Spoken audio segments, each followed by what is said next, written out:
जसं डॉक्टरांनी सांगितलंय, पुष्प नक्षत्राच्या 8व्या दिवशी बाळाचा जन्म होईल. मोठी समस्या होऊ शकते. म्हणजे काय? म्हणजे असं, जेव्हा बाळ 10 वर्षाचं होईल त्याच्या वडिलांच्या जीवाला धोका आहे. बाळाचे वडील मरू शकतात. त्याच्या बाबांचा मृत्यू जवळपास निश्चित आहे. याचा काही उपाय नाहीये का? कुलदेवतेचं स्मरण करून दक्षिण दिशेला ठेवा, मग उपाय सांगतो. बरं ठीक आहे, मीच देतो.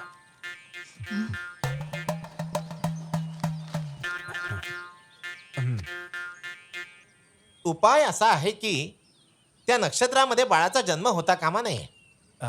ते कसं शक्य आहे? चांगला मुहूर्त बघून सिझेरियन करून घ्या. कसा वाटला उपाय? म्हणजे 500 रुपये वाया गेले. जन्मासाठी भरणी नक्षत्र उत्तम आहे. येतो आम्ही.